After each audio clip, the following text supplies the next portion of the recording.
There's so much research that goes into that power of yet. I'm not able to do that. We'll just add that yet to your point about how you say it, and if you say it out loud, how it can change your thought process. I'm not good at this. No, I'm not good at this yet.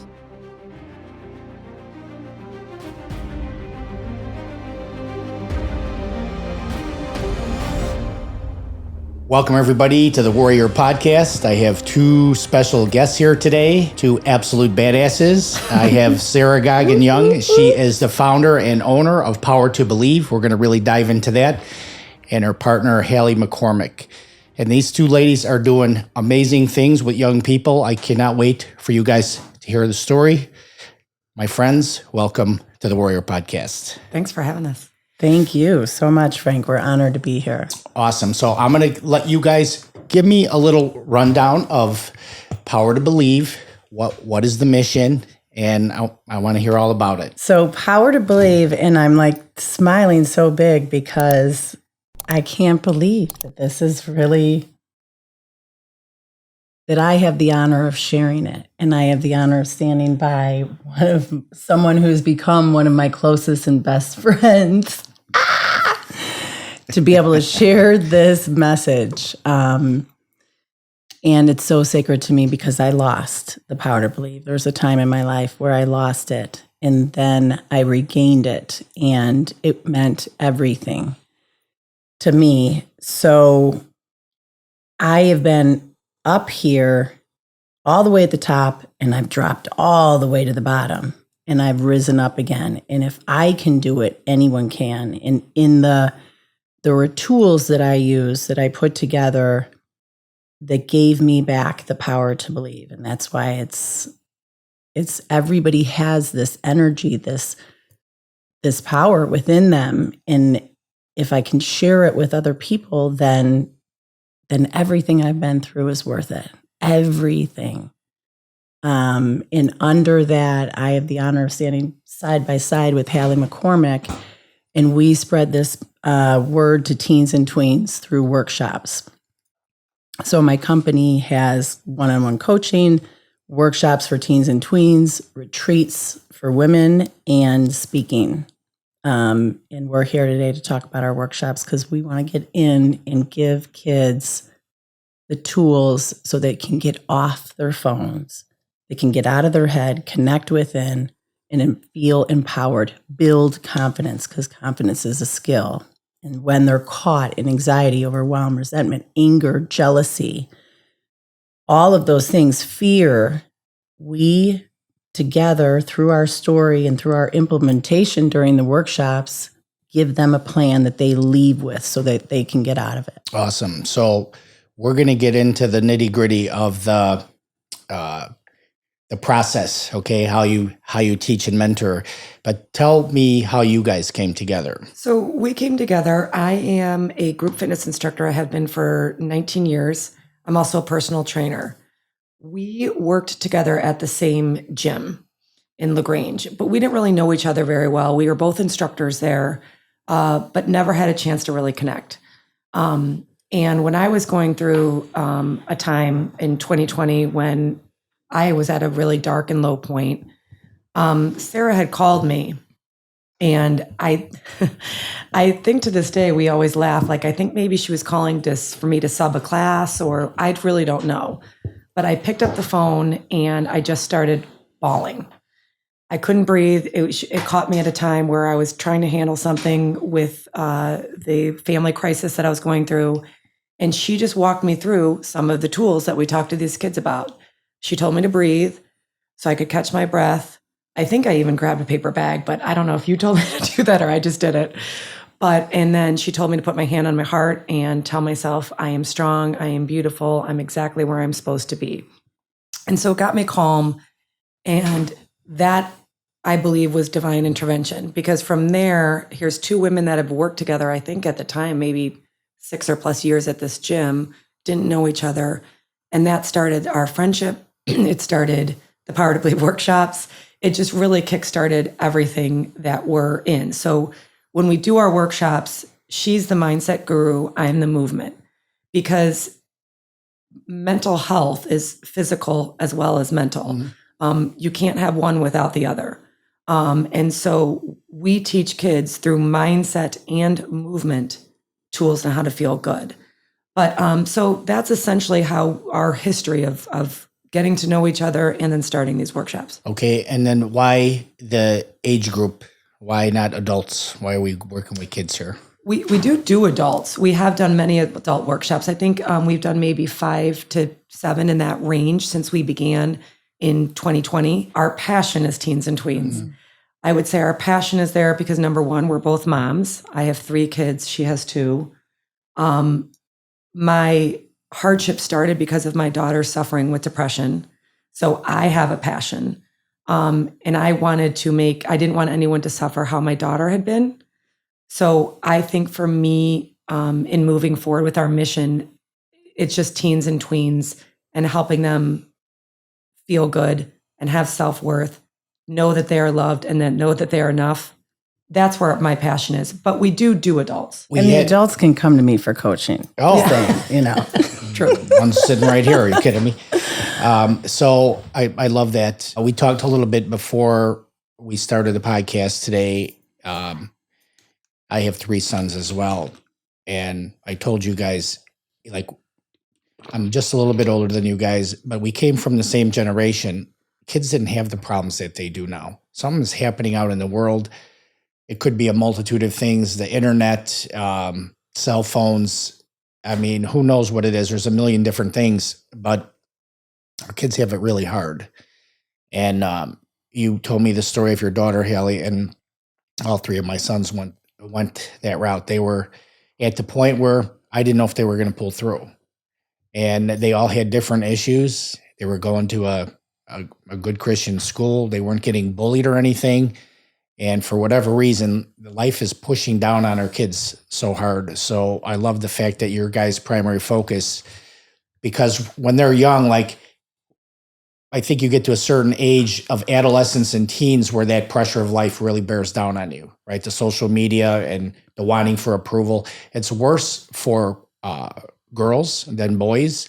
Believe it or not, at least I read this. They said that because boys play the video games and they can play remotely, so they're teaming up with their buddies from different locations, they actually have a sense of teamwork. And so their rate of suicide and depression isn't quite as high as girls, and girls are so wanting for approval, and, kids are mean. So you're putting yourself out there and, one girl, oh, you're so beautiful. And then another girl's trying to get something and not getting anything. So that's my little take on that. That's really interesting. I never thought about video games that way. If you think about it, one of the things that we're missing, there's 3 things that we all want: to know that we matter, to know that we're loved, and to be connected. And that's where I think one of the problems is, and that's what you're saying, is that our kids today don't feel connected, and they feel connected through social media, but that playing the video games, teamwork, connection. So now, you guys both have your stories. Halle, your story, if I'm not mistaken, you transition into this giving back to kids because of what happened to your child. Yes. Mm-hmm. And Sara, you did it because of what happened to you. Yep. Right. And we had a really good podcast. We went deep on that. You talk about being at a certain level in your life thinking you're almost infallible, right? Mm-hmm. You were that at one time. And then it only takes one little bump and you're off course. I touched on this with you the other day on our last podcast, but I'll ask you, Halle, are you like the strongest you've ever been right now? Would you say? In some ways, no, right? I have weaknesses and bad days and the self-doubt and worth issues, I think, just like everybody, right? So yes, something had happened to my daughter, but that also affected me. And I went through those years of why me, a lot of why me, how did I get here? What did I do wrong? I went through, I don't want to say I went through depression because I don't feel that's fair for people who truly suffer with depression, but I definitely isolated myself at times. There were days I couldn't get out of bed. There were days where I was just, the loneliness was almost overbearing. because no one else is going through what I'm going through, that no one else truly understands that type of feeling. But that being said, I would say that to answer your question, over the course of my life, I would say I'm the most confident that I've been. I would say that I have the tools accessible where I didn't have them or know what to do.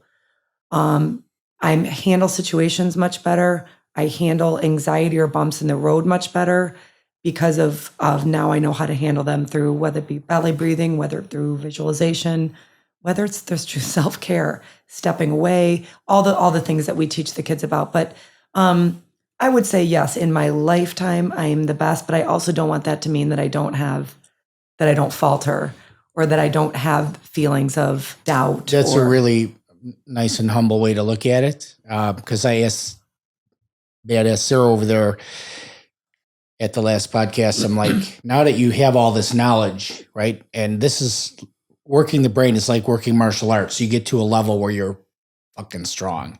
I'm the strongest that I've ever been. And I asked myself this question, and I asked you that, do you think you're at a level now where life can never bump you off course? And I always think it still can bump me off course. You just never know what kind of torpedo you'll get hit with. And that's why we have to continue on our own emotional journey. We have to keep practicing and making our minds stronger and stronger. And by doing so, we can help more people, and we get off on that, right? Because the highest form of living is giving. And once you tap into that, it's almost like cheating life. So I have a concept that says we're all selfish. Even Mother Teresa was selfish. She lived a life of giving and sacrifice because it made her happy. It satisfied her code, right?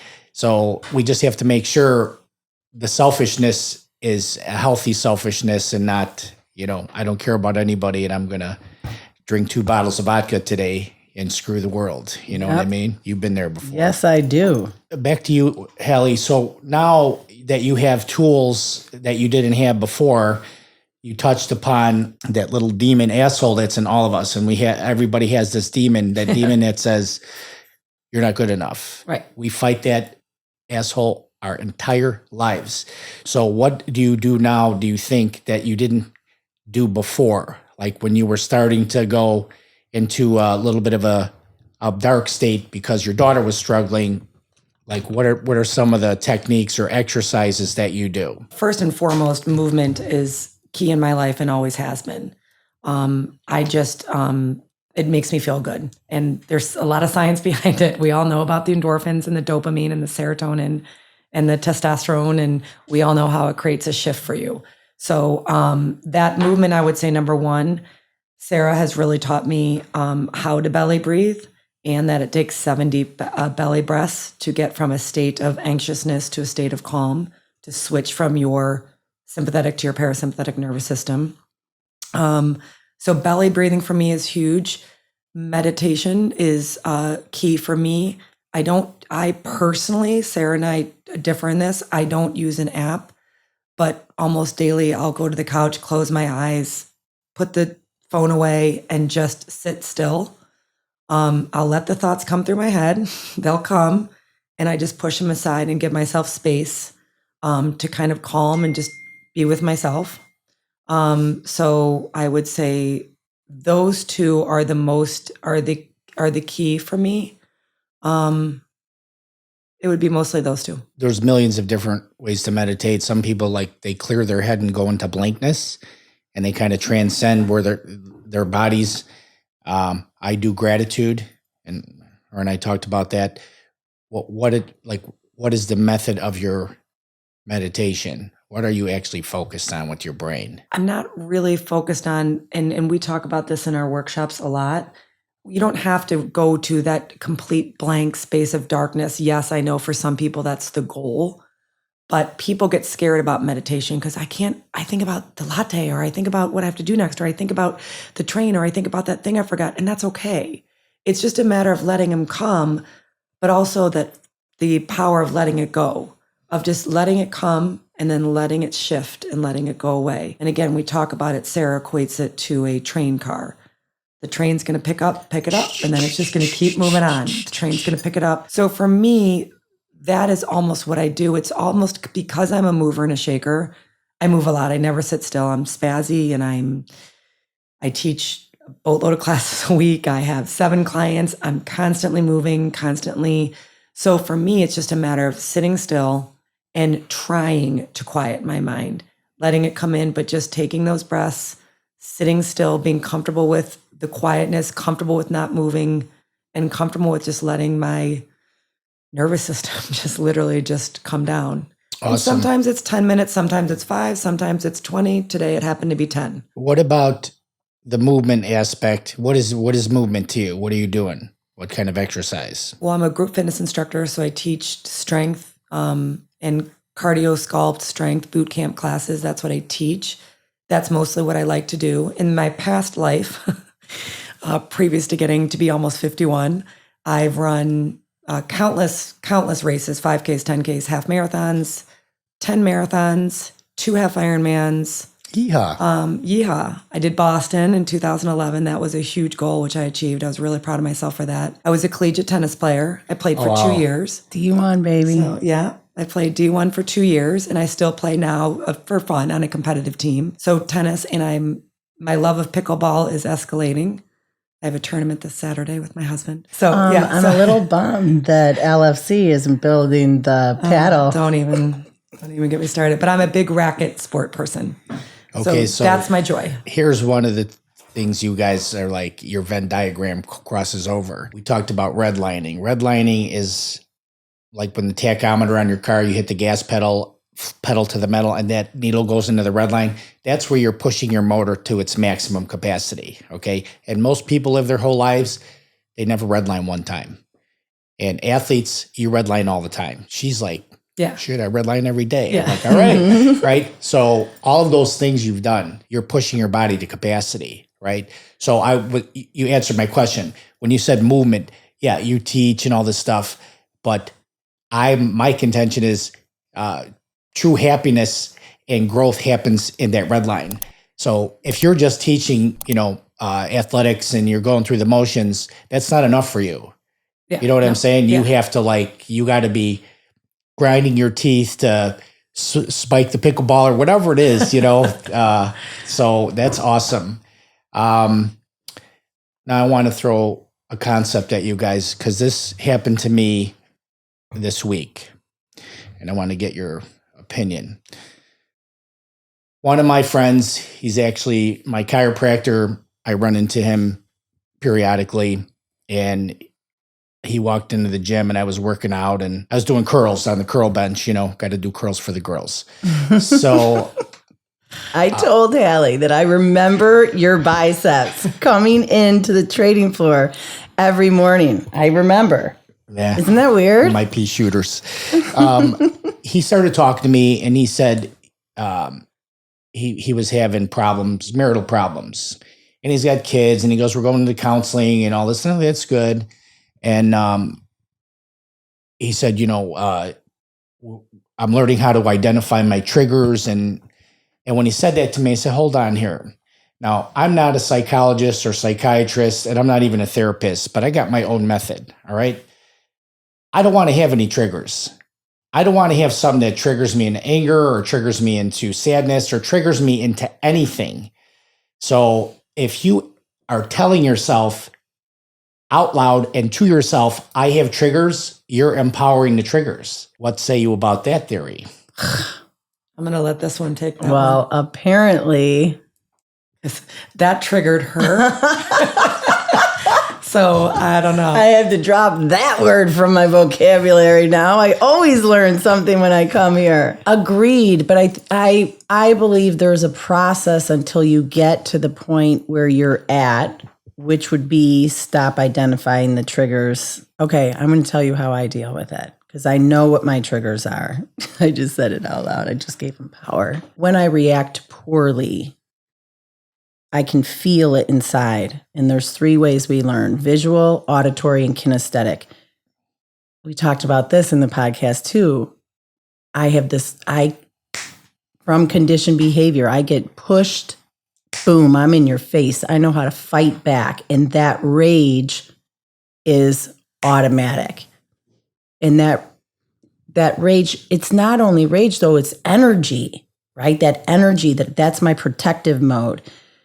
And pedal to the metal, man. I got a goal. We're going for it. Let's go. I know the path. Go, go, go. And if anything gets in my way, or if there's not enough time, I default to a behavior that doesn't serve me anymore. So to alleviate that, I have to decondition that behavior and condition another one. That's really hard to do, especially when you get caught. So it goes hand in hand with being triggered, is being in control of your own emotional mindset. And that's what you're saying, that you don't let anything get in there. I'm not there yet, but I'm working towards that, because then you own everything. You own how you respond. You don't ever react.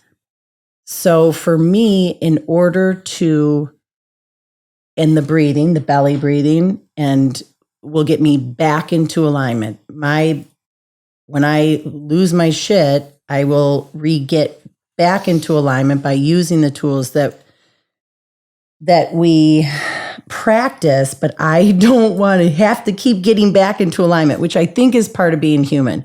But the less I fall out, the less I default into old conditioned behavior and practice new conditioned behavior, the less triggers I have, the less I react poorly. I don't have many triggers because of something that you wrote a while ago that you forwarded to me, and that I work with my therapist on, is just letting go of what I cannot control. So Sara wrote a nice blog. I don't know how many years ago you wrote that blog about letting go. And then my therapist gave me a book. I forget the title, truth be told, but about just letting good go of things I can't control. And I will say, I don't say this often about, I'm bad at the I am statement, I'm getting better, but I'm really proud of myself for that, because I really don't let things get to me like I did in my past, previous to me doing the work on myself. So I just say, I can't control what I can only control what I can control. And so I don't let a lot now of these worldly events or things that trigger people online to have these online rage fights. I have done that. I actually did that with a friend. And then I'm like, what am I doing? I don't like how it makes me feel, and I can't control it. And so I'm letting go. I will have a conversation. I'd be happy to stand up for my beliefs, but I really just say, I'm not going to let that go. And you gave me that blog, and that's what really helped. Let go of what you can't control. You want to know what a 17-year-old me wrote in my journal? Yes, I do. The 90-10 rule. You can control about 90% of everything that happens to you, and of the 10% out of your control, you have 100% control how you handle the 10%. But for most people, that 10% controls them and triggers them. Don't you feel that, or no? Do you know what metacognition is? Have you studied what metacognition in neuroscience means? I am aware of what I'm thinking and feeling. So when you say a word to me, my metacognition goes alarm goes off when you say trigger. So this is the mind game I play with myself. And I learned this in neuroscience. When you say something out loud, it's 10 times more powerful in wiring your brain than if you just think it. Yes. Right. So when we repeat a thought, you guys know this already, you build neural pathways, and neural pathways turn into neural networks. That's why we don't forget how to ride a bike. So now, if you say something to yourself or out loud, you're wiring your brain. So when you say, my triggers are, you're empowering your triggers. Correct. It's a stupid thing, but your brain is absorbing this, right? So like, for instance, I'll say such and such pisses me off or makes me angry, and I catch myself before I say it, and I'll go, when this happens, it's not optimum. See what I'm saying? I'm playing word trickery with me because I don't want to get angry. and I don't want to be pissed off. I told Sara this, and it's in my book. I asked myself one simple question: is the way I'm thinking about something making me happy or unhappy? If it's the latter, I have the power to reframe it, no matter what it is, right? And I also told her the story, like a couple years ago. I used to get pissed off when I'd let somebody merge and they didn't wave to me, thank you. I'm like, well, I don't want to be pissed off, so how do I reframe this? And I said, well, why am I letting them in? Well, I want to be courteous. And why do I want to be courteous? Because it's part of my code. Good. I'm not doing it for you. I'm doing it for me. It satisfies my code. Now I let people merge. I don't even look if they wave. I really don't even care. So that's the 100% control over the 10% that's out of my control. I don't have control if Sarah's going to wave thank you at me or flip me off. But it doesn't matter to me. So, well, Frank, what we, again, not always just, but that's why we're here. But so in our workshops, every single workshop, we talk to the kids in a way, depending on the age group, that's appropriate to them. We talk about neuroplasticity. And I dove into a book called The Brain That Changes Itself, which is a wonderful book, by the way, about neuroplasticity. And it gives all these individual stories about how people literally have changed their brain and their way of thinking. And so it's just amazing that you brought that up about how you can change your neural pathways and how you think. It is possible. There, you can teach an old dog new tricks. So tell me about the neuroplasticity real quick. I mean, I've heard the term many times. I haven't navigated to that particular thing yet. So what is neuroplasticity? Do you want to dive into it?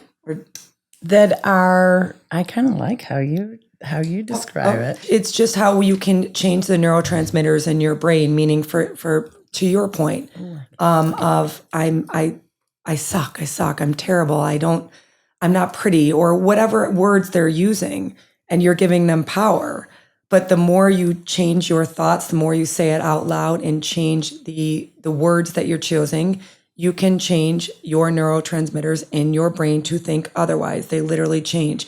The book goes into stories of like amputees, right?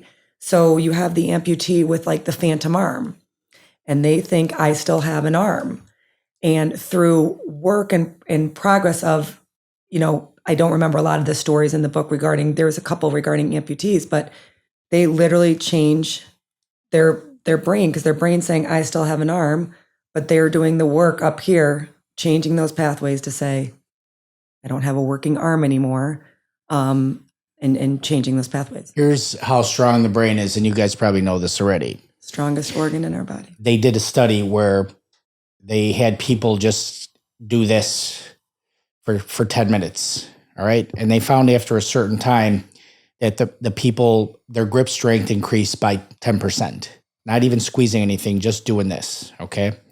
And then they took another group of people and they said, close your eyes and just think about doing this, but don't do it. Don't move your hand. So they just closed their eyes and they thought about doing that for 10 minutes, and they got like an 8% increase in their hand strength just from thinking it. Yeah. When pilots, like for the Blue Angels, the acrobatic jets they fly, okay, they close their eyes and they listen to the audio of the flight leader, because those guys, they follow one guy.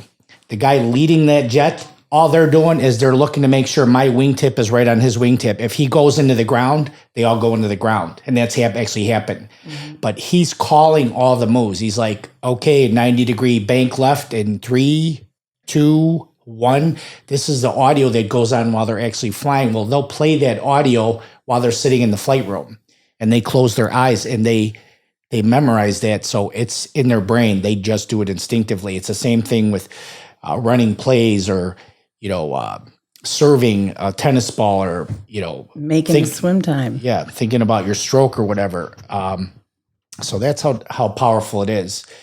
And we're on the same mission. We're all trying to help people tap into this amazing machine that we have. If I could add one thing with the neuroplasticity, which I didn't know. I didn't know in my 40s. I thought these thoughts, if anybody could hear these thoughts, they'd know why I felt this way. They know why I acted this way. Until I realized, and this is what we teach all the time, Our thoughts create our feelings, and our feelings create our words create our actions create our habits create our character, and our character determines our destiny. And our brains are not hardwired like a computer. They're malleable. They can be changed. And being human, we have that ability to change the thought. And I did. And I did that. And I just was basic. 8 years ago when I changed my life, it was a nightmare inside, and it didn't feel good. I didn't have the bandwidth to study 1,000 books and take these classes. I just wanted to feel good. And I knew that the emotion of gratitude, it's emotionally impossible to feel anything else. So every time I had a negative thought, which was all the time, I'd tap myself on the forehead and I'd focus on a thought of gratitude. 2 seconds later, I'm back. Negative. Tap, focus, tap, focus, tap, focus, tap, focus. 6 months, I had a bruise on my forehead, but all of a sudden, it's once an hour I'm tapping, because building this brain, conditioning to the thoughts you want, is just like building a muscle, which is why movement's so important. Sets and reps, right? Mm-hmm. And so doing that, you're building, all of our thoughts are, you can see my little bracelet, they run in a circle. You have a neuron, a synapses, a neuron, a synapses, a neuron, a synapses, and they condition. If you start conditioning the other arm and leaving this one alone, my left bicep's going to build and my right bicep's going to atrophy. Same thing with our thoughts.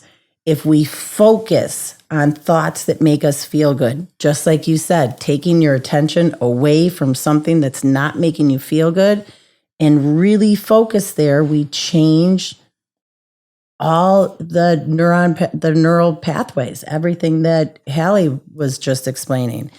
And that's then stronger. So eventually over time, your thoughts go that way versus the other way. Awesome. And this might be silly too, but it's like, and we've all heard this, it's, and posting on the internet, but there's so much research that goes into that power of yet.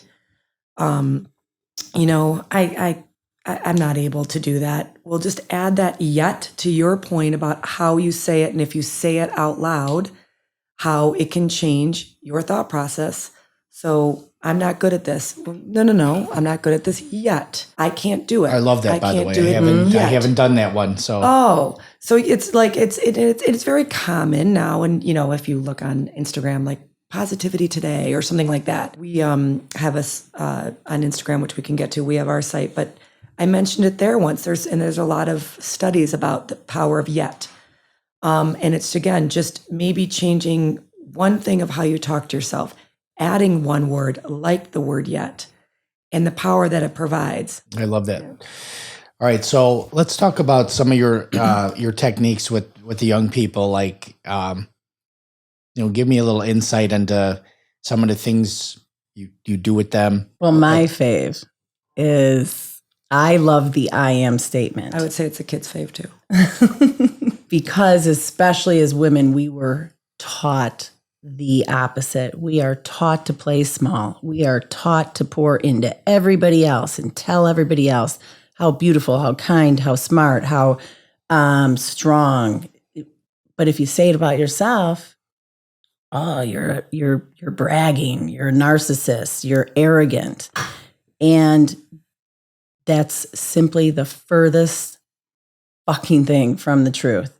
If we don't start teaching our kids how to build confidence, how to look in the mirror and look at themselves and say, I'm beautiful and I'm strong and I'm smart and I'm powerful, especially when they don't feel it, to be able to say those words over and over until you wake up one day and you step into them, because these strengths are in everyone. They're not just in some of us. And confidence is a skill. It's a skill. If you don't remind yourself, nobody falls out of bed and is a champion. You get up every day and you build your skills. If you don't build your confidence, if you never utter the words, in fact, I am statement started when I didn't hire one life coach, I hired 4. And I was working with a Tony Robbins coach, and she had me do my IAMs, and I was teaching a ton of classes at the time. So I'm like, screw it. If I got to do it, everybody's got to do it. And I started saying it in my cycle class. A woman came up to me 6 months after taking my class, and she said, I would do it because I committed to do it. And most of these women had stone face, like no reaction at all. And she walked up to me and she said, Sara, she was late 50s. I have to tell you, I've never in my life called myself beautiful until your class. So that's my favorite with the kids. We really have fun. We really have fun. Whenever we do it, we say everybody stand up, and they all stand up. And we do the breath first. And we do breath. And we have music. And they say, I am, repeat after me, I am beautiful.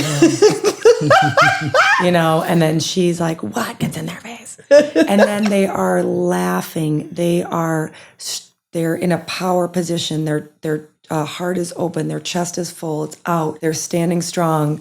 And they're just saying it louder and prouder.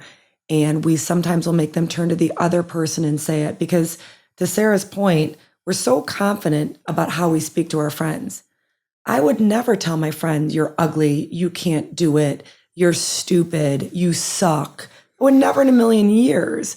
But we're so confident saying these things to our friends, but we don't say it about ourselves. So the kids really love that, because the confidence starts to come out, and they get that dopamine rush of how they feel when they say it. They're a little bit brighter. Out of their heads. Yeah.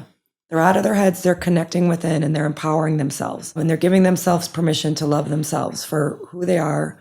And it's really wonderful to see. We have one of my favorite stories is I've been tutoring with Tutoring Chicago for years and years and years. I will never forget, there was a girl that came in, and she had a hoodie and a mask, and closed off, did not want to be there. Her mom made her go. And we just could not connect with her for about an hour. And she then even faced the other way. Yeah. And then she slowly took the hood off, especially at the IM. She slowly brought the mask down, and we just saw a light in her. And then, of course, she's amazing at it. Went over there hugging. And I don't even care if it was for the rest of that 45 minutes that she felt confident and joyful and beautiful and strong. She felt it. And hopefully she'll use some of it to feel it again. But that was one of my most powerful moments of, we just couldn't connect, and we got her to stop hiding. And it was really, really wonderful to see. That's awesome. Yeah. So we're all PhDs on energy. We know about energy, and that girl, she probably was surrounded by cold. You ever you're walking outside and it's cool outside, and all of a sudden you get a burst of warm air, it just hits you out of nowhere. Mm-hmm. You can't stop that energy. Like you, my friend, your energy is dangerous, and I mean that in a good way. They can't resist you. You will not defeat me, right? I'm coming at you hard. I freaking love that. Tell me how it's framed out. Are you doing this on stage? Tell me the venue, the setting, how you do this. So you go to schools? We go anywhere. And literally, we have been to a restaurant that was being rehabbed, and we moved the furniture and the tables. Was that for the Rebels? Softball, yeah. And so we can go anywhere, but mostly it's gymnasiums. We rent out at a Forum Bar and Fitness in LaGrange. It's a gym. That's the studio we met at. That's the studio we met at. And we still work there. It's yeah. Awesome. We will go anywhere, but we have gymnasiums, gym spaces. We've gone to a park districts. Yeah, we've been outside. We're outside. And outside is a little bit harder because we don't have the visual aspect, but we do events. We're going to Trinity. I'm really excited for that, for the freshman retreat. And so that's in a big gym, which is easy because then everybody's together, and it doesn't take up that much space. we have a whole PowerPoint that it goes with, and music, and we intersperse it with working on tools in movement, because just like in Halle's so great. First of all, her classes, everything's modifiable, but your energy and your laughter, because we've done all ages of kids.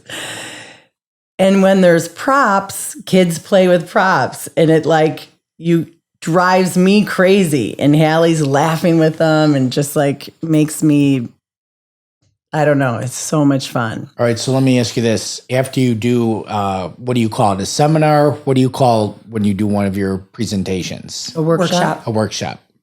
Do you have a follow-up program if the kids want to do it individually? Because the one rah-rah is really good, but then are they going to go back to their old ways? So how do you do that? As we are evolving and growing, we're building that or working towards that. We have an Instagram page.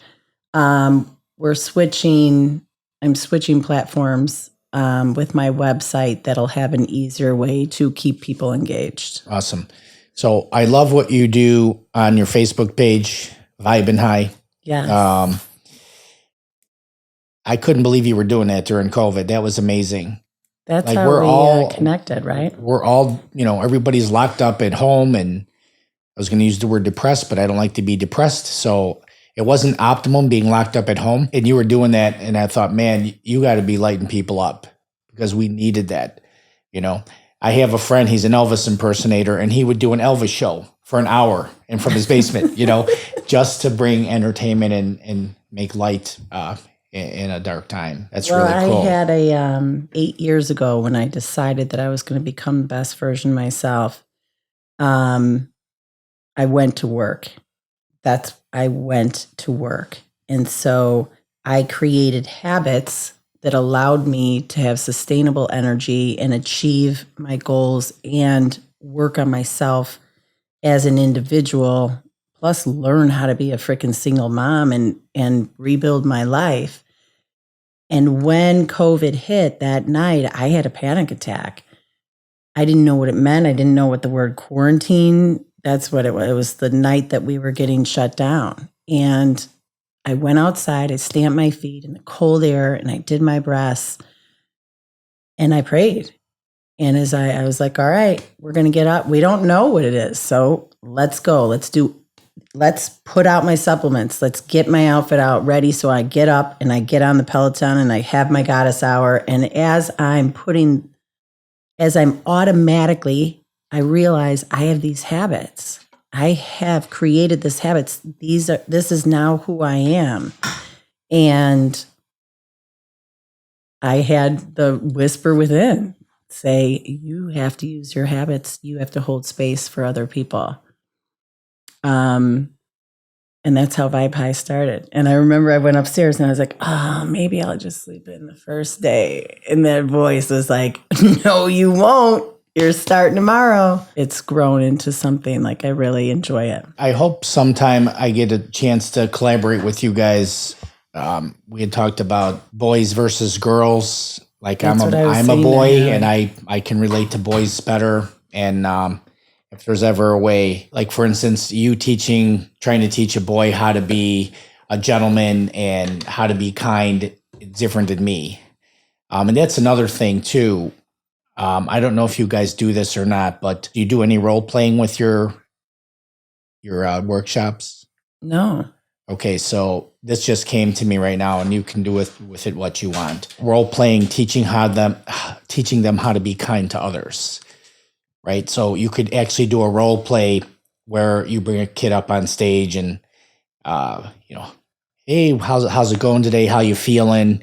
I didn't get a good score on my test, but you know what? You're looking really good today. You look really nice today. Just a little script out like that so you can teach them to be kind to each other, because that could be a follow through where they don't necessarily have to watch you give a module on your website. You can teach them how to go to work as soon as they're done with your workshop. So that's what I try to do. There's an organization called Gigi's Playhouse. It's owned by Paul and Nancy Gianni. their last child was born with Down syndrome, and they were all upset and whatever. And Paul told his wife, he said, "This is a blessing. She's our child. She's going to be capable of love and being loved." And so they started Gigi's Playhouse. And the first thing they do at Gigi's Playhouse when new parents come is they have a big celebration party. So they had a big conference with workshops, and I went up on stage with one of my friends, and we role played how to get donations for Gigi's Playhouse, and it happened in a grocery store. We role played it in a grocery store. We said, okay, after your cart is full, okay, when you're shopping, you're actually doing your grocery shopping, you ask for the store manager. And when the store manager comes, you basically say, I shop here all the time. Your people are amazing. I've seen you. You're on the floor all the time. You're working hard. And I work with an organization called Gigi's Playhouse, and we're having a gala in the neighborhood in about 30 days. And would you be willing to, make a donation of like water or pastries or whatever?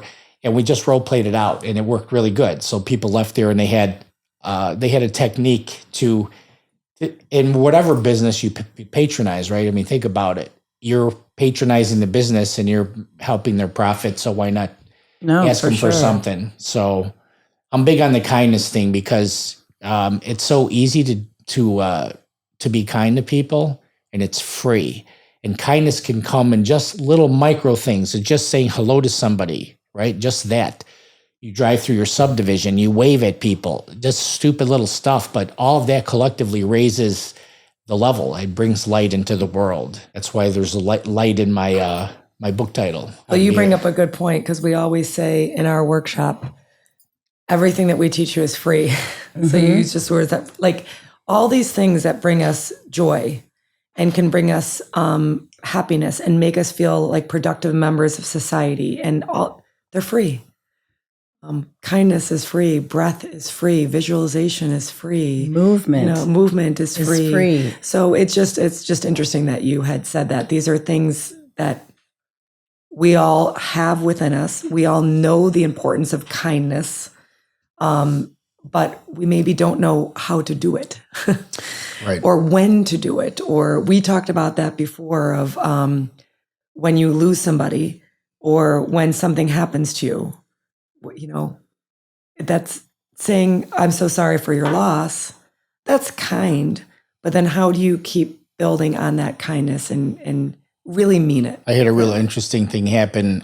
My wife passed away on January 2nd. I got a messenger on Facebook with somebody that I'm not a friend of.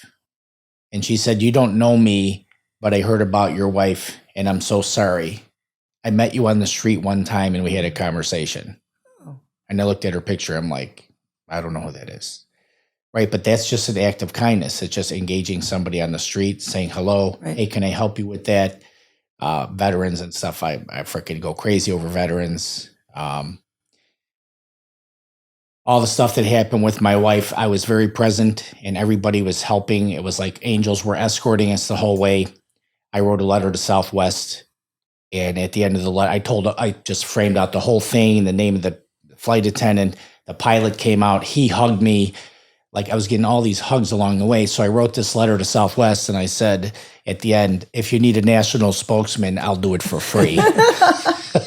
And they actually emailed me back, and they said, we've pushed your letter all the way up to the top people. And then a police officer helped me. I wrote a letter to his station. And, I framed out the whole situation and what happened and how the officer helped me. This guy went way out of his way. And at the end, I said, then the letter was to the commander. I said, and I want you and your people to know this. I am a conceal and carry, and if I ever saw an officer in distress, I would fight side by side with them at the risk of my own life. And that kind of thing, it's kindness, right? And right. I'm sure they don't hear that. Mm-hmm. So I love doing stuff like that. And it's like stealing. When you're kind to somebody, you get an automatic rate of return. You get what you gave with interest back. It's like cheating life. You know what I'm saying? That's how I look at it. Yeah. Tell me a little bit more about, we talked about the workshop with the kids. Do you want to talk about The retreats? The retreats. Well, we have one coming up. We secured the dates November 6th through the 10th, and it'll be in Cancun again at the Secrets of the Vine. And then we have a place for 2025. Yeah, And a place. Okay. That sounds mysterious. Yeah, so, exactly. and well, even it's know in the works. It's in the works. I just got back from Mexico and for my second job, for a trip that I won for top achievers. And we were at this beautiful resort, Excarte Arte, which was actually my second choice for the retreat that we do in November. It was apples and oranges, and we picked the Vine. And so, but now going here and seeing it and talking, we're going to have a different location as well. What are their retreats about? Give me a little. The retreats are the same thing, but it's for women, so that we do so much.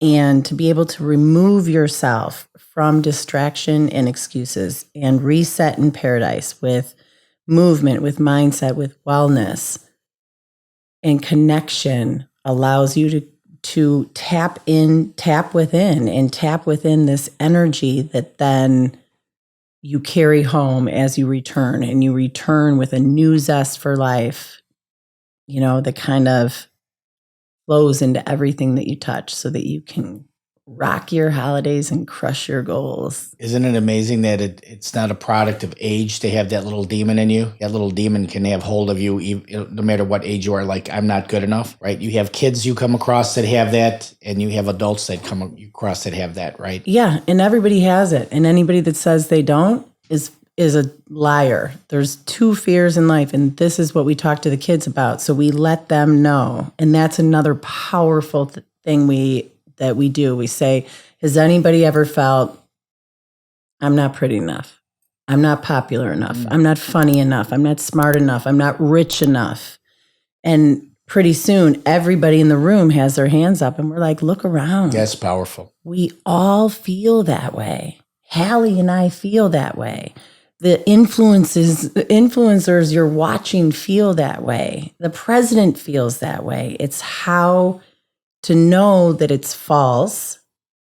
It's just, I'm not enough. And then the second fear is, if I'm not enough, I won't be loved. And so when you're anxious, when you're scared, we want to run from those feelings. I'm anxious, I'm overwhelmed. Instead of sitting with them and really, well, what am I so anxious about? What am I so fearful about? And usually it's your future tripping. It's false evidence that appears real. You're making up stories that haven't even happened. And so to be able to express that and tell that to teens and tweens that I'm 51 years old, man, and I still get that voice. But now I have tools that I can identify it and say, get in the back seat. I'm not listening today. And I'm going to turn up this voice. I'm going to turn up the voice of my I ams. I'm going to remember who I am and then step into her. Let me ask you this. Confidence is something you're trying to build in others. How do we balance confidence with ego? Because I have a saying, if your ability matches your ego, you're good. If your ability exceeds your ego, you're golden. But if your ego exceeds your ability, you're in trouble. So, like, for you guys personally, because I worry about this for myself, because yes, I like to be confident, nothing's going to stop me, but I don't want to go beyond. I don't want my ego to push me beyond what I really am, because I could capsize then. So what do you think about that concept? And do the work. If you do the work, you're confident. If you're not, you're arrogant. What is your intention? To say, man, I'm beautiful. And you're beautiful. Like, what does that mean to you? That if it's not coming from my ego, if it's coming from a place that, like, it's a beautiful thing. Well, Sarah, talk about how one of the modules that we talk about is ego versus essence. Yes. Listening to the voices in your head, identifying which one is true and which one isn't. Correct. And when you come from here, when you're connected within, We call it our essence. connection within is you connect to your essence, your soul, your spirit, your intuition, your gut. And we all have those feelings. We just are so busy up here. We don't quiet here to listen, and they're always right. And that's your higher self.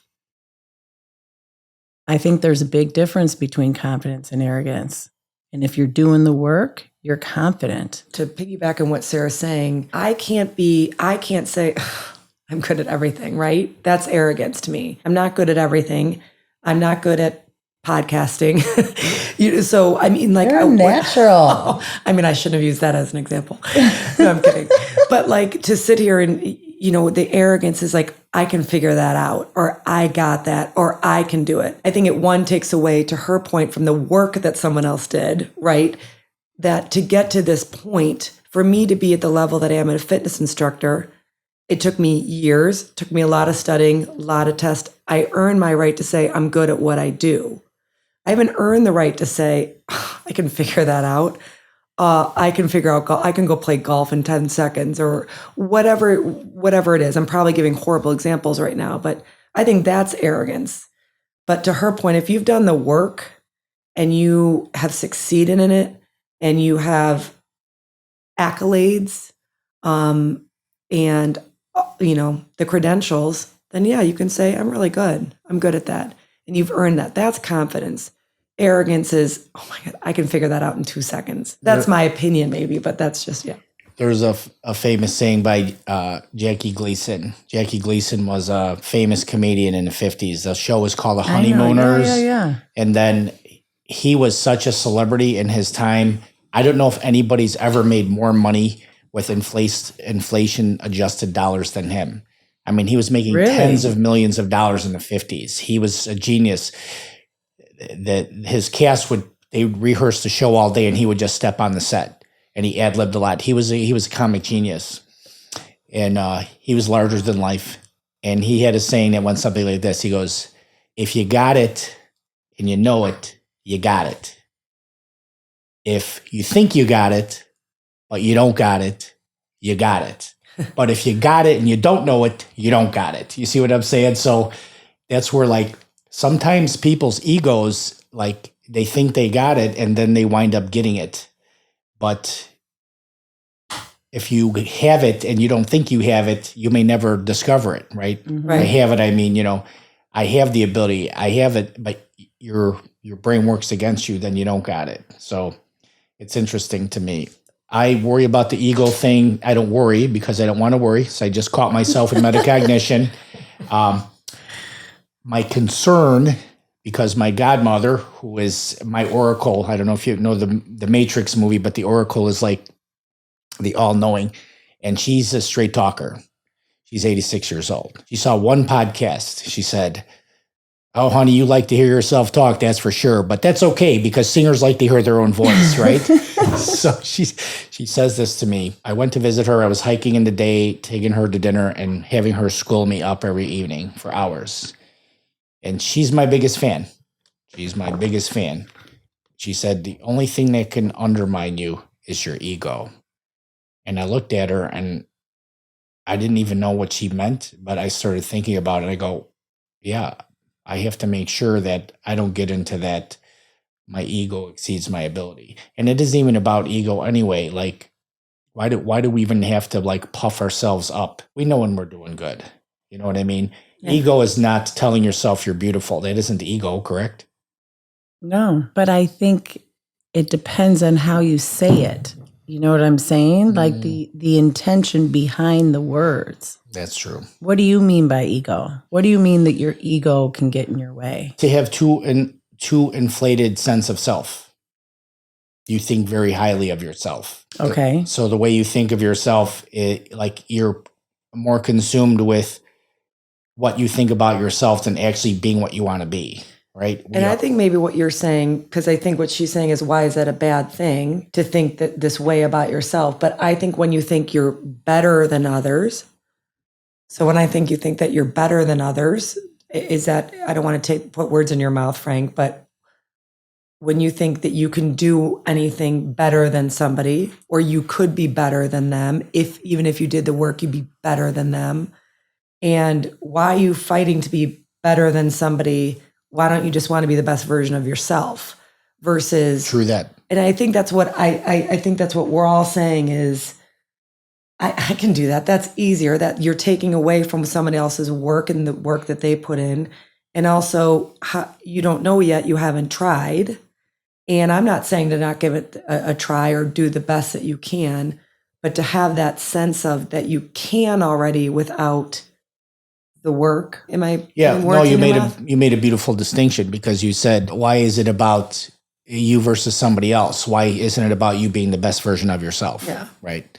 And that's where ego can go awry. Like, That's what I think of ego is I'm better than you and you and you. so I don't follow sports too much, but I watch little things. You know, Michael Jordan obviously is regarded as probably the best basketball player of all time. And then LeBron James, he has certain statistics that exceed Michael Jordan's statistics.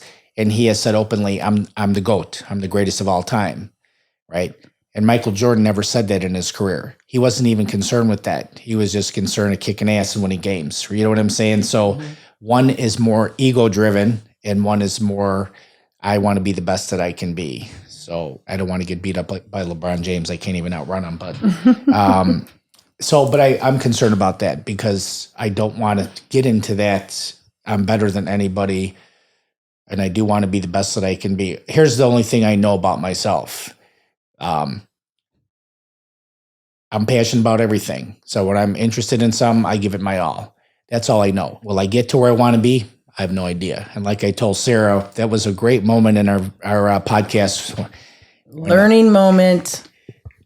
Again. I asked her, on a scale of 1 See, to 10, we're always and I'm going to learning. ask you this question too. In fact, I'm going to ask you the question first. On a scale of 1 to 10, look at her eyes. She's like, I know, I'm scared. On a scale of 1 to 10, 10 being the best, how happy are you right now? My husband and I always say this, so don't be mad at me for twisting this. I don't get mad because mad doesn't serve me, but whatever. Okay. My husband says we don't use the word happy, we use the word fulfilled because there can be happy serial killers running around. My kid could be Good happy. curveball. I like My kid could be fulfilled. happy as a clam sitting in my basement, me feeding him food while he's 25 watching video games. He's like, I'm happy.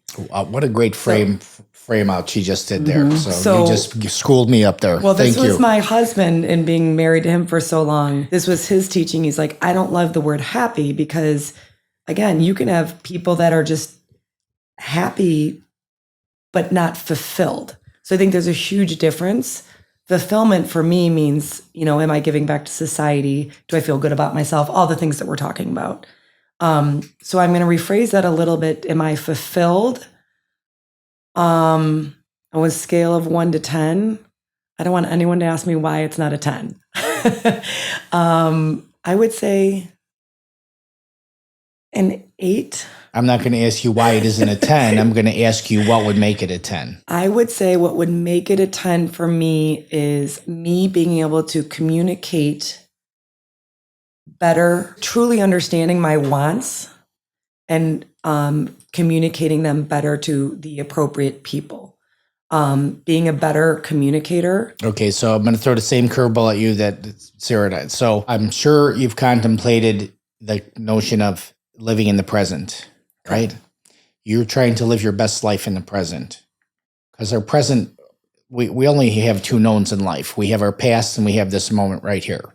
We believe we're going somewhere else, but our knowns are our past and our present moment in time. We could take our past and twist it into a nightmare, in which case we will shackle ourselves in the present, or we can take that exact same data set, like she could focus on, and you can both focus on the bad things that have happened to you, and you can focus on it to the point where you have your past is a neural network of bad stuff, and then you can't live your best life in the present. But if your present is an 8 and it could be a 10 if the following things happened, then you're not living in the present. Your present is contingent on things that haven't happened yet in the future. So this is my little preaching of life, and that is, here's how I frame it out for me. I'm on my mission. I want to be a successful podcaster. I want to continue my successful real estate business. I started a construction company. I wanted to write a book. I did finish it, and I said to myself, it's a 10. I'm at a 10 because all that matters is in this present moment in time, I'm on my mission. That's all that matters. I could not wake up tomorrow. I could get hit by a bus today, right? If I never get to those benchmarks and it makes my present an 8 and not a 10, that's on me. How do I frame it out so it's a 10? It's on my mission. Like she said, I'm redlining every day. I'm like, well, damn, girl, that's a 10 then, right? Right. You're doing everything you can to stay on your mission, and it's not without bumps and stuff like that. That's how I frame it out. I like that. She liked it too. Right now, sitting here, I'm a 10. I mean, so I like that. I'll have to think about that. Yeah. And when you get really good at it, it's all contingent on gratitude, I think. The more gratitude you put in your head, the more you push out the bad stuff. And when you push out the bad stuff, you are firmly entrenched in the moment. Yeah. I mean, I do a little thing because we had big holiday get-togethers here every year. And I make all this food and people start to eat, and I will stand in the kitchen and I close my eyes. And the reason why I close my eyes is I just want to hear it. Because when you close your eyes, you can hear little conversations and little bits of joy.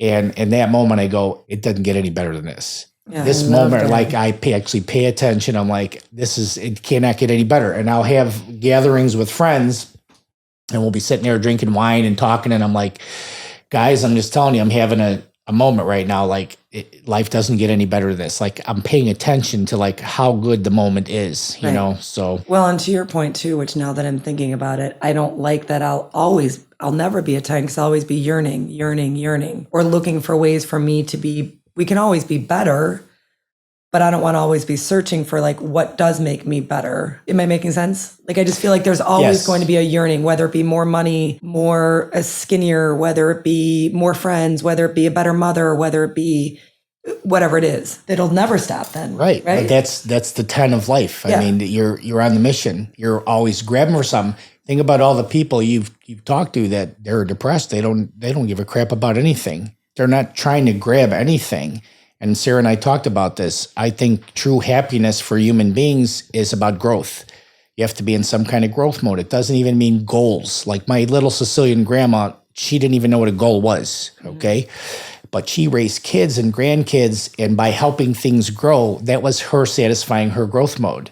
She was a happy, innocent soul. She was always like, she was a remarkable person. She's in my book. So for me, again, I'm on the mission. People will say, oh, I'm exhausted. I had such a busy day today. And I go, then you have purpose. How nice is that? What if you didn't have anything to do? No job, no responsibilities or whatever. It's a blessing to sit down at the end of the day and be tired. Yeah. Yep. So, and that's another word, like when I hear people say, oh, I'm so tired or whatever. Oh, I'm so old. Yeah. Well, I do not say that, by the way. Sarah's favorite. Sometimes I feel old. Ixnay out. Don't say the word. You guys are so freaking amazingly vibrant, like physically at 51. You can shave 10 years off of that and get away with it. No problem. Okay. And the energy and the vibe. I say old man all the time, but I don't feel old and I don't mean it. I just say it as a joke. You know what I'm saying? Yeah. Well, as Sara always says, where focus goes, energy flows. Yes. So if we're focusing on, I'm exhausted, I'm tired, if we're focusing on old, then that's where our focus is going to continue to go and downward spiral. But if your focus goes somewhere else, there's a shift. And like that's, if you're focused on your red line and towards the American dream or towards your mission, then it's a freaking 10. That was my great awakening. You know, there are higher purposes in life. And as you become stronger, right, you're optimizing this and not weaponizing against you. You actually, your purpose gets more toward the singular truth, what it's all about. which is giving, right? Giving is the highest form of living. So as you get stronger, you start to understand this. And that's why you guys are on a mission. I mean, you help people, build their bodies. You guys are helping young people build their minds. What higher purpose is there than to elevate our fellow man? That is the highest and best we can do with our lives. So you guys have that awareness. So you had to do the work to get this where it needs to be. And it's continual. You don't stop. It's just like martial arts. They keep using martial arts. You could become the grandmaster of the world. You don't just retire and say, okay, I'm done. I reached my level. No, now I need to work to keep it. Yep. Right. And keep it sharp and then to teach it. And I can't tell you like the energy shift in the rooms when we come out of there and the way these girls open up is truly. It is remarkable. It is unbelievable. Yeah. We love doing it together. We just find really too, cool. like that we've had girls come up to us, especially at Trinity last year when we were with the girls. 2 girls came up to her and hugged her. 1 girl came up to me. I thought it was only me that felt these negative feelings. I felt alone. I thought it was the only one because, high school still exists. You got the popular, which my girls know. I talk to my girls. I just hate that because what's popular? It's silly. But in their mind, I was in high school once. You got the popular, you got this crowd, you got this sporty kids, you got theater kids, you got, and they're always better. One's always better. And there's kids that don't feel like they fit in or, well, she doesn't have those problems. Look at her. She's a beautiful cheerleader. She's so pretty, or she's the star of the track team. And no, they've got the same feelings, same fears. That's same actually doubts. a curse to me. People are really good looking. They're athletes and they're good looking. That's a curse. They have to deal with a whole set of crap that other people don't because they have an inflated sense of self because everybody's attracted to them. That does not help them live a better life. No, exactly. But the one that feels isolated or nerdy or whatever, that's not what they're thinking. They're not thinking, oh boy, it must be hard being them. They're thinking, nobody likes me. I want to share another concept with you that my Oracle godmother said to me about the podcast. She said, you come on too strong. You got to detune that. You come on too strong. You're going to be offending people. And I said, for the first time, I disagree with you, and here's why. If I camouflage myself, if I become politically correct or I'm worried about offending people, then I'm going to wind up being surrounded by people that are camouflaged as well. And I don't want that. I would rather be myself, and the people that don't want to be around me or they don't like what I say or how I say it, go away. Or even post your comments and hate me. I don't care. But the people who are going to surround me, they're going to be uncamouflaged, real people. So, and that's my little awareness that I had a couple years ago. I found myself worrying about negative comments or whatever. And then my dear friend who I think you talked to, Tommy Heights, I'm not sure. He said, look, as you grow in popularity, and you will, you're going to get the bigger the spotlight is on you, the more haters there are going to be. And he goes, you have to deal with that. I'm like, that's a good thing. I don't care. I don't care. And I'm going to pose a question to you. Oh gosh. Uh-oh. Halle. Why can't I pose questions to you? You can. Halle was a participant at the retreat for the first time this past November. That's the magic, is cutting through the bullshit and developing, like, that's what one of the missions is with the retreat, is to remove yourself, to remember who you are, not the mom, not the sister, not the wife, not the lover, not the aunt, to remember who you are within and cut through. There's no drama, there's no bullshit, there's only good vibes. And that creates magic. That's authentic, masks off, talking about real shit, and solution-based. Creates magic. What do you think? I would agree. At one point, she was the most energetic, exuberant, authentic, uncamouflaged woman I have ever met. she cracked my shit up.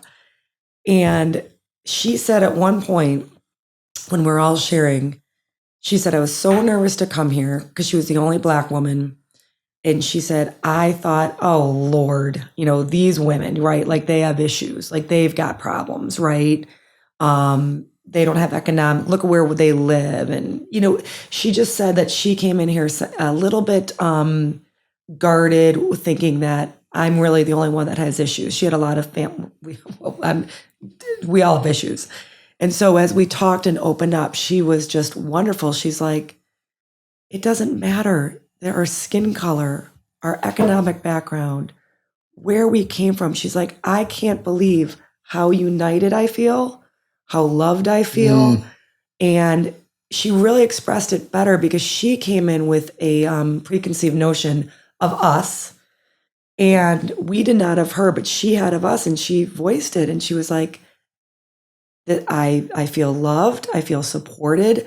I feel I'm not alone. We all have our crap going on. She's like, some of you got more crap than I have. And she's like, I didn't think that was possible. She's like, you got more crap. And so it's just amazing. We were united as women, and we realized we all have fears.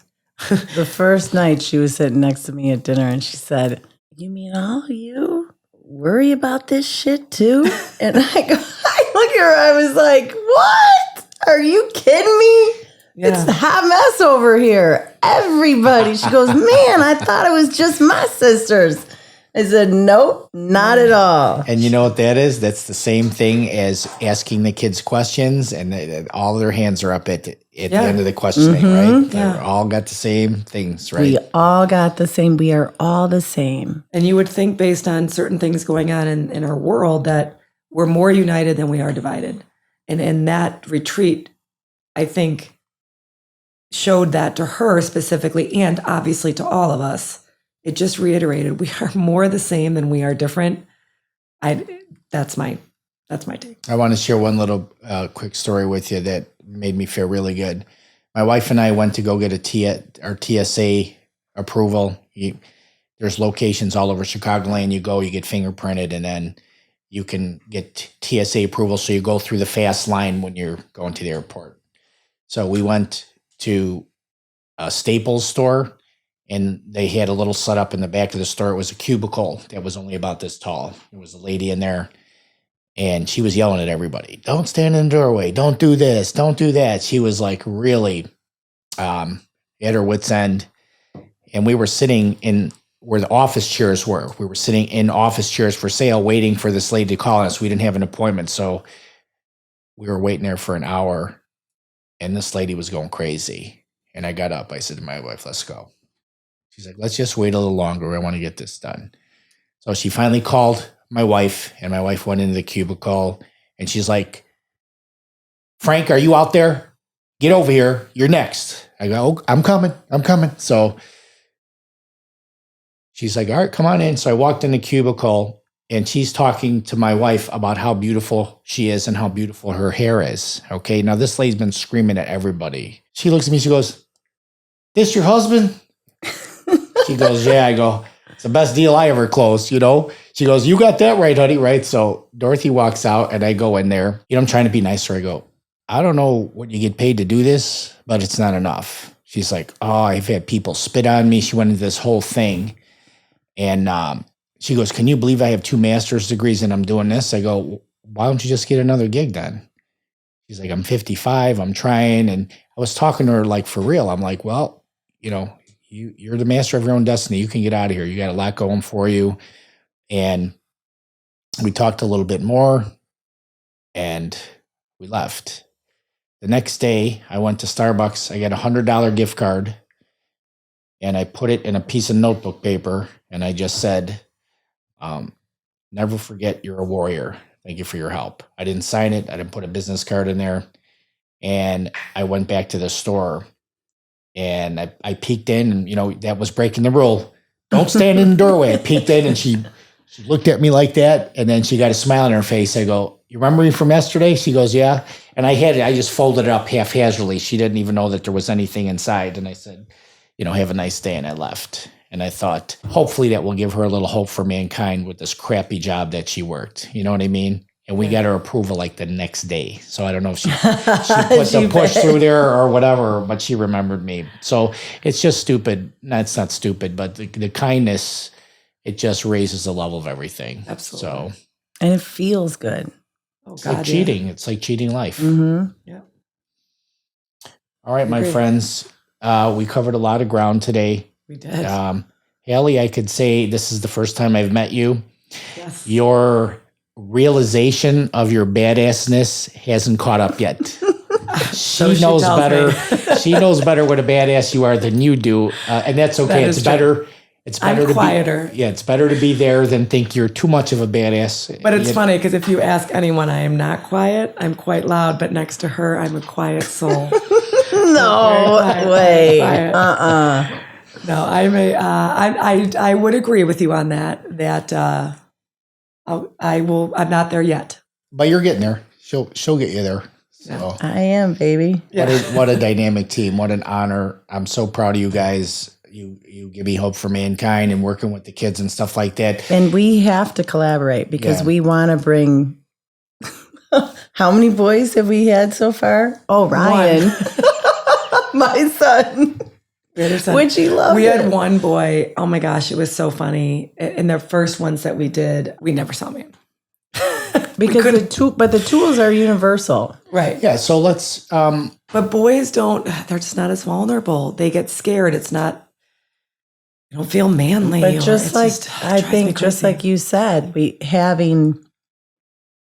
bringing a man in. Absolutely. You know. Boys, Yeah, let's work on Yeah. a kind of a little curriculum. The boys are feeling the same thing. Oh, but for literally we, was just sure. gonna we say have that. to get them in first of all, Mm-hmm. and then how do we get them to be honest and raise their hand, right? So that maybe I could do that a little Yeah. bit better because Yeah, because you're a man. yeah. Use a manly technique.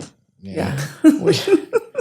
We exude female energy when we're there. We are. I love that. Yeah. I mean, we're all under assault, like society, the controllers. It's all in my book and stuff like that.